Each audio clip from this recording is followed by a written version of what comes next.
Ladies and gentlemen, welcome back into my YouTube channel and no gameplay video whatsoever.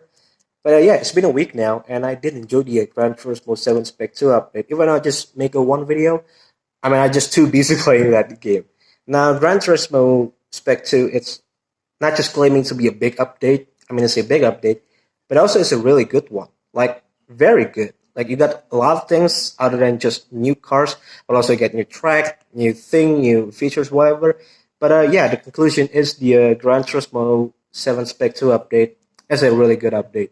And so does the movie itself. Like, the GT movie is surprisingly good. Like, we don't expect to be good, but it's just that good. Like, it's really good, and I highly recommend to watch that movie.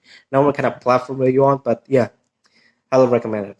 Now, Gran Turismo movie is not the only movie that based on video game.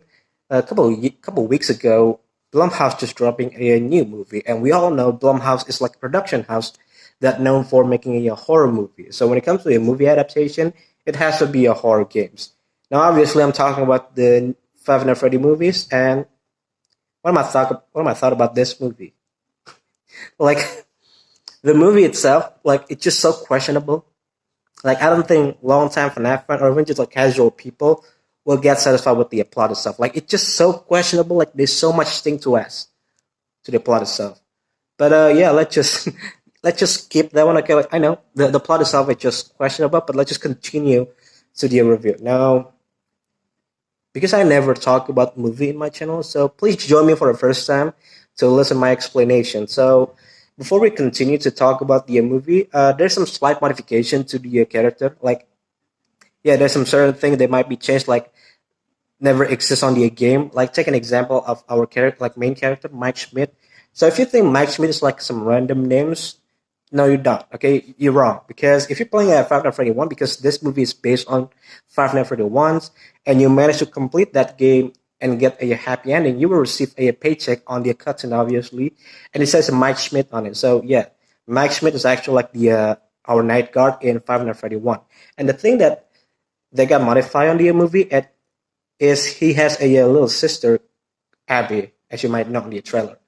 And there's some certain thing like they never talk about on the game, but like they giving like a story for the Mike Schmidt on the movie. So yeah, we're gonna talk about later on about Mike Schmidt. We're gonna move it on to the next character that got modified, Vanessa. Now I don't know, it's like the old Vanessa that we all know, because the old Vanessa the game version, that she was a security guard, a blonde security guard, and some people say that she was like a better tester on the Five Nights at Freddy Help Wanted, but I don't know, is it really or not? But yeah, the original Vanessa on the game, she was a security guard in Five Nights at Freddy Security Breach. So the thing that got modified is she was a police officer. Yeah, I don't know the reason why they decided to being a police officer or not, but yeah, that's the thing that got modified. Now the last character that got modified is Steve Regal, aka William Afton. Now you might be thinking, why did they decide to change name? I don't know.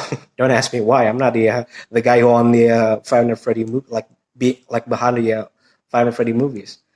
But yeah, on the movie, there will be revealed that Steve Regal actually was a William Afton. We're gonna talk about it later on. So the modification for the William Afton, not just changing a names, is William Afton not just own a Freddy Fazbear Entertainment, but also he's like the head officer on the police department. So yeah, he's the guy who giving job to Mike Schmidt. So the movie itself is talking about more about the lore of Mike Schmidt instead of like the lore of the Freddy Fazbear Pizzeria. So this movie, like, I don't know, man, is it a good or not? Because this movie using like the most generic thing, like the most generic formula when it comes to a horror movie. Like, our main character like having some so much problematic background, and our main character like needs some job to survive all those things, all kind of nonsense. So before I talk any further, I know this video is going to be full on spoiler, but I think some of you guys are already watching the movie, so it doesn't really that matter. So in the movie, they're explaining why Mike Schmidt ended up as a security guard and why Mike Schmidt needs a job. So the reason why he ended up as a security guard is is it because William Afton, the guy like on the on the police station, is the guy who gave him a job, like offering him a job, basically. And the reason why Mike Schmidt, aka our main character, like really need a job so bad and really needs money so bad is it because in the movie they told you that he has like a auntie, like a crazy auntie, because his auntie like want to adopt his little sister Abby Schmidt. So yeah, so the reason why he really needs money so bad is basically fight back against that lawsuit. So you know his auntie, like his crazy auntie, having like a lawsuit to like I want to adopt your sister or something like that. So yeah, that's the reason why he really needs job so bad to basically fighting a lawsuit. But the thing is, it's just like some unnecessary problem. Like I know the movie when I told you like our main character, our security guard is like the guy who have a problematic background, like generic horror movie. But it's just some unnecessary problem because the problem is of not holding back. Like there's no like impact of that one, nothing in that one. Okay, there's not like the impact is just none. Okay, the problem was unnecessary. Like I don't understand why they added like whole those problem like some auntie problematic aunties or like that. But at the same time, they want to. At the same time, he also want to find the truth because in the movie itself, it told you that before Abby Schmidt, Mike also has a little brother. No, no, he has a little brother, not little. Also, no, I mean he has a little brother. But then somehow his little brother got kidnapping and he don't remember who's the kidnapper. So yeah, what he did is filing a lawsuit and at the same time like finding the truth who is the guy kidnapping his brother, his little brother. So yeah, it's just so complicated. But okay, he finally gets a job as a security guard. And if you're playing Five Nights at Freddy 1, like because like I said, this movie is based on Five Nights at Freddy 1. If you're playing Five Nights at Freddy 1, what you did as a security guard is looking around, if see if there's something's wrong. But the difference is you're looking at the monitor, and if there's something suspicious or maybe there's an animatronic nearby, what you did is close the door like in the Five Nights at Freddy 1, and at the same time have to manage the electricity because that place having a bad electricity. That's the thing what you did in Five Nights at Freddy 1. While on the movie, you sleeping. Like no shit. Like the movie itself, like he's sleeping on the office. Like it's not even in the game. It's not even in the game. Like I just don't understand. And basically, he's sleeping and he dreaming in the same place where his brother got kidnapping, and that dream happens all the time. Like happens again and again and again. So yeah, so it's just that weird. Okay, I mean they can just Mike Schmidt as a security guard do what security guard is, looking around and if there's something wrong, if he got chased by an animatronic, well he closed the door while at the same time managed the door, managed the electricity. No, okay, because the place itself is different. Okay, there's no like a two doors with a in things like in the Five Nights at Freddy 1. No, you just have a one simple door and one fence. That's it. Okay, it's not even close to the office in Five Nights at Freddy 1. It's I don't know, man. They're trying to be a different. I mean, they can just like if there's anything happen, and finally Mike Schmidt managed to survive until 6 a.m. He finally came back to his house and then he dreaming. I mean, they can did that one. I mean, the movie can did that one. Like after all those things, and he survived at 6 a.m. He going back and he's sleeping. That's the thing that I really expect to see. Okay, the thing like on the game, while in the movie they don't. Okay, he's sleeping at the office. So yeah, that's the thing that I don't know. That's the thing that I really annoy about. So yeah, the things happen, and the next day, he dreaming again. Because he's sleeping, but has a different, but has a different time or something like that. I mean, he's still in the same place, but he found out like a missing children that we all know is like a five missing children. and that time he met a Vanessa, which the police officer, and they're talking around something like that.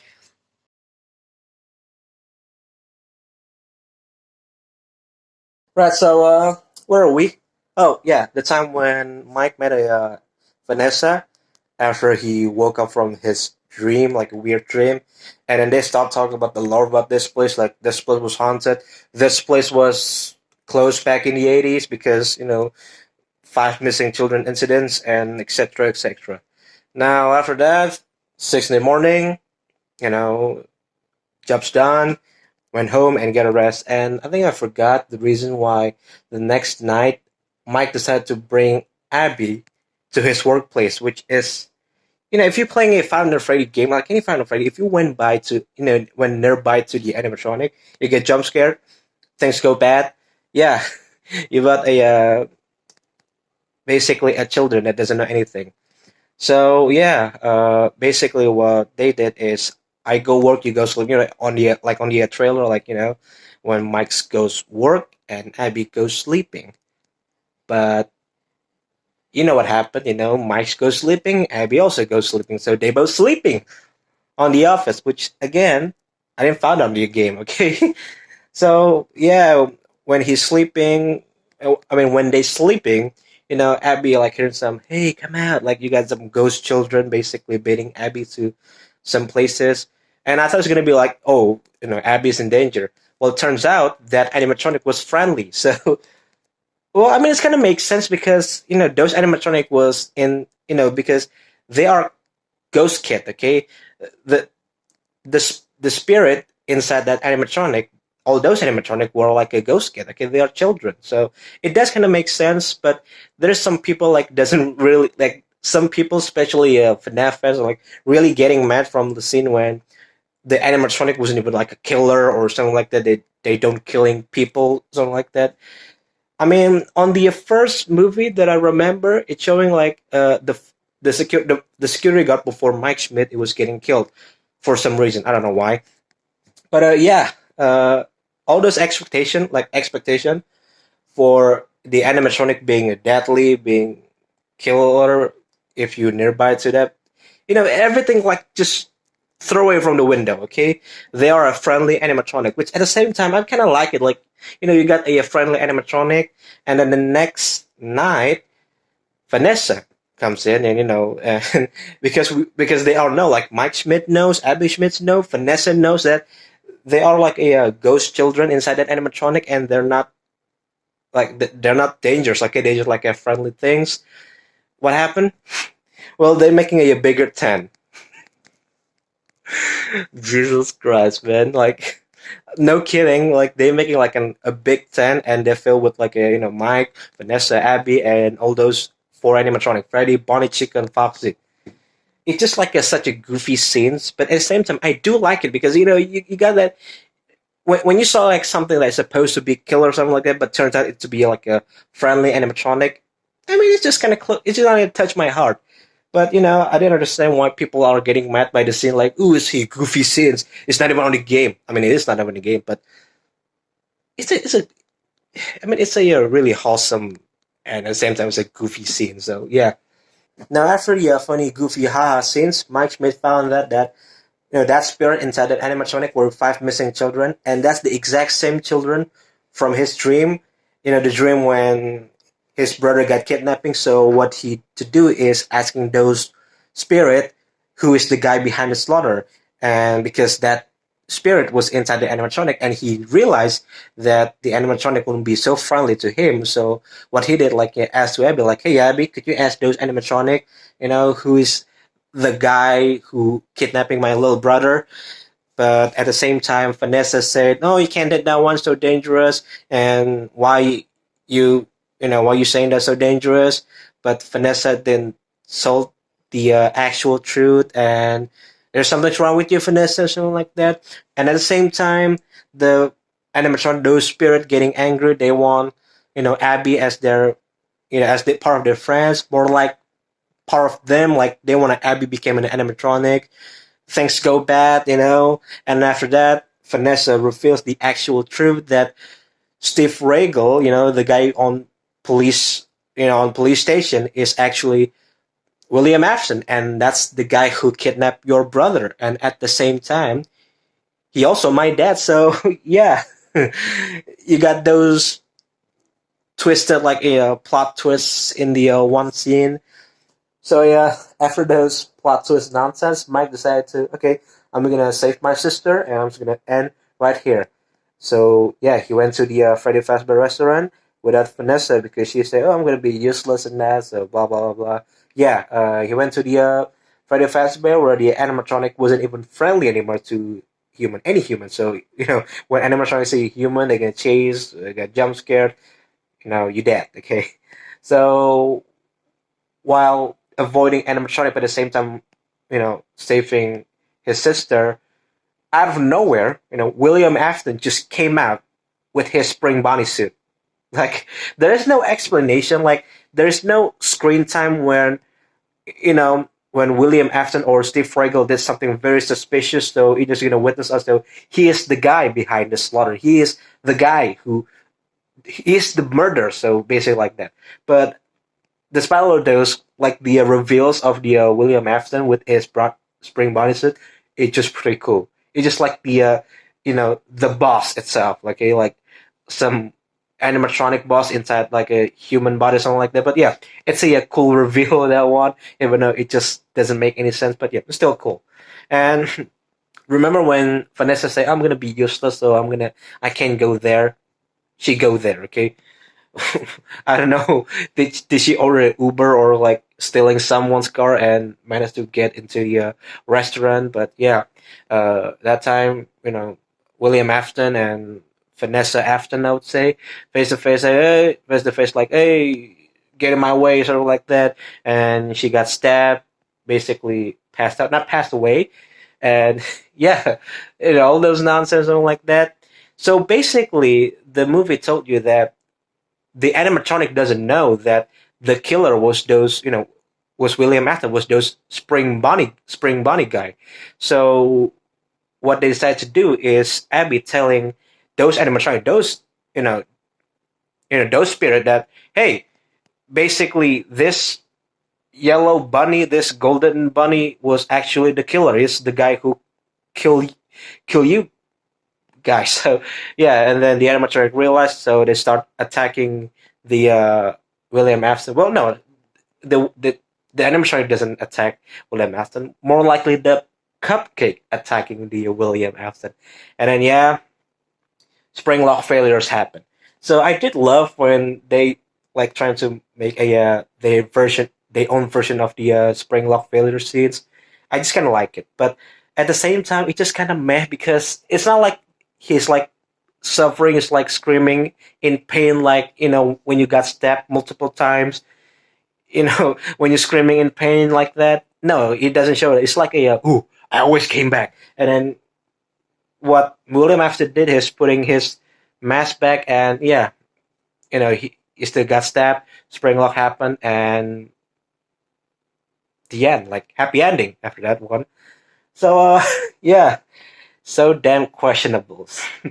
Like the ending telling you that you know can we actually visit that place sometime to talk, so playing around with the animatronic despite the animatronic still has a dead body inside that one. I mean, in the movie they mentioned like in the 80s kids went missing, and you know William Afton decided to hide that body to you know hide that body and putting on the animatronic so the police doesn't know.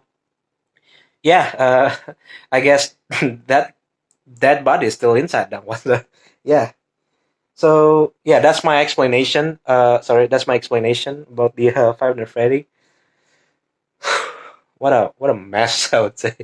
But despite all those plot being so questionable, there's some certain thing like some Easter egg that I really enjoyed. Like there's some cool detail. Like, hey, I've seen this one. It's on the game. Like you got the "It's Me," and then you got the time when Bonnie hiding on the I think on the like janitor room or something like that. I mean, if you're playing Five Nights at Freddy 1, there's some certain time when Bonnie hiding on the or I would say spotting on the janitor room. So yeah, it's it's on the game, and there's some certain Easter egg, like Sparky the dogs and anything else. And there's some people out there just like breaking down each, you know, breaking down each Easter egg on this movie, and it's just kind of fun to see, just kind of satisfied. But again, why don't they just do it on the main? Like, why don't they, doing like being a security guard? Like, you get what I'm saying. Like, when in the game you're supposed to be a night guard looking through the monitor, but on the movie you're sleeping, you're not looking through the monitor, and you're dreaming instead of being an actual night guard. So yeah, why don't they did that on the main thing? Like they didn't show the UI of the Final Fantasy. Like take an example of Gran Turismo. Like even though Gran Turismo movie is like even though it's a movie that based on true story, but remember this is a Gran Turismo. Okay, at the end of the day, it's a racing game. Why don't they just implement the same thing as the Final Fantasy? Like even though it's a horror movie now, even though it's based on video game, but still it's a old video game. Like they did, like they showing the UI of the game, but they don't showing that one on the movie. So yeah, I think that's my trash explanation about this movie, my review about this movie. And if you realize behind me, like I'm in a different background, is it because I'm moving basically? So yeah, not in the right time actually, because it's supposed to be like a one shot take, like a one take video, but because the timing wasn't perfect, so I have to move and I have to, you know, take another, have another take, multiple take. So, ladies and gentlemen, I think that's it for today's. If you like what my explanation is, please smash like, subscribe button, and see you next video. Goodbye.